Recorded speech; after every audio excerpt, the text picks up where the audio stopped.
Alright, let's get all the legal stuff out of the way. First thing, I need a disclaimer. Alright. Number 2, you'll notice there's no background music for this video. And number 3, all the opinions that are in this are of mine and mine alone. I am not a lawyer. This is not legal advice. There. Now, there's no reason anybody can pull this down off of YouTube. Let the ass-kicking commence! War has been declared. YouTube is the battleground. If you don't know what I'm talking about, you probably don't have any content on YouTube, or you're lucky. Here's what's going on. Warner Music Group, WMG, they have said that they do not want any of their music on YouTube. So all of the music that comes from Warner Music Group is being pulled. I had to write this one down because there's a lot of names to roll through on this. Warner owns, first of all, they own the Atlantic Records Group. And that includes stuff like Elektra and other different labels underneath that. So they basically own AC/DC, Motley Crue, Stereolab, Moby, Warren Zevon, dozens and dozens of others. There's also the Warner Brothers Music Collective Group, which is, they have Metallica, Prodigy, Madonna, Faith Hill, Green Day, Dropkick Murphys, Avenged Sevenfold, so on and so forth. So what this means to you and me is that a lot of the music that you could use as background music, well, at least that you want to use as background music, you can't, because they've decided that this is not going to happen. I've been researching this on the net, and I couldn't find any solid information. What I've been finding is a lot of people talking about hearsay and this and that and the other thing. Number one, I found out that the memo really didn't get out to a bunch of the artists with the Warner Music Group. There are several artists who have YouTube pages, and they're pissed off that their music is down. Originally, I thought this was the Warner Music Group having a sand in the vag moment. They were basically saying, no, you can't do this, and they're, waving their big e-penis around. But then I found this article on CNET, and according to the CNET article, it was actually Google. Apparently, they were in negotiations with Warner, and Warner came up with an 11th hour demand, and Google said, okay, fine, fuck you, we're pulling all your music. So now Warner's trying to put a spin on it, saying it was their idea in the first place. Now, if this is true, then the fuck you should not go to Warner as much as it should go to Google. If it is Google, that means that every fair use argument is out the window, because they're going to basically go, fuck you. But on the other hand, Warner also pulled their music from Last.fm, which is an on-demand music company. You could still get individual artists from their station, but you could not get anything from Warner.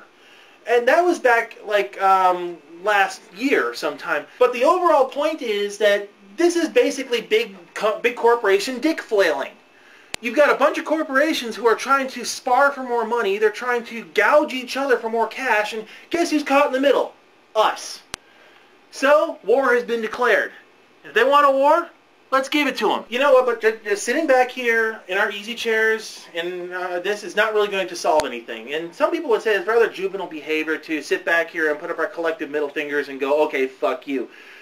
Because, yeah, the juvenile behavior really doesn't come into it, especially considering that the Warner Music Group claims to have basically thrown a hissy fit and picked up their ball and gone home with it.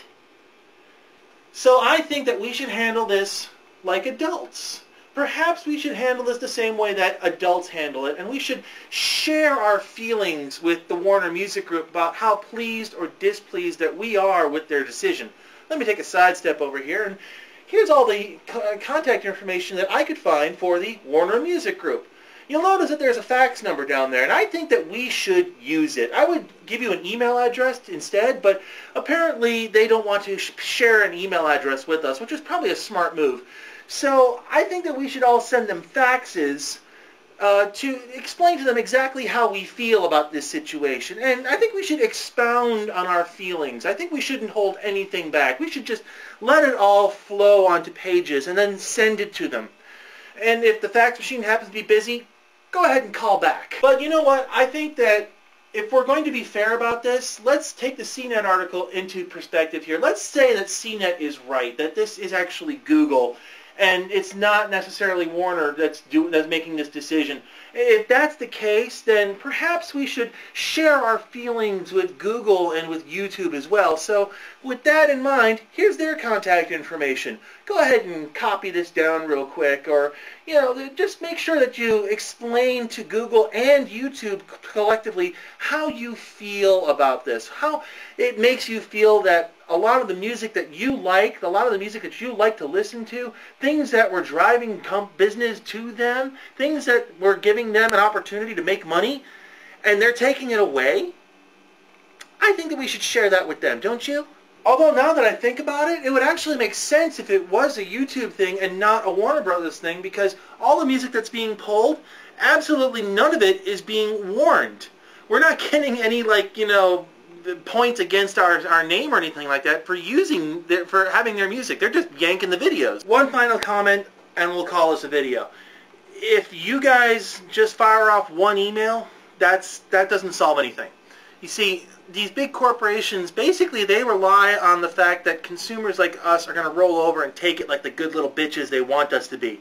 In fact, I think some of them want us to hold a bottle of Vaseline for them and say, "Can we hold it for you, sir?" Yuck. No. If we're going to do this, we got to get right in their face, and we have to say, hey, we're not happy with the way you're doing things, and we want you to change them. And if they start bitching and complaining that they're powerless, that they can't change anything, that they have nothing to do with it, then obviously we need to talk to the guy that does. Because somebody is making this call. Somebody is calling the shots. Somebody is deciding this. Let's find out who that guy is, and let's talk to them directly and let them know that we will not be ignored, we will be heard, and we are not happy with the decisions you're making that affect our lives. And if they can't understand that, we just move on.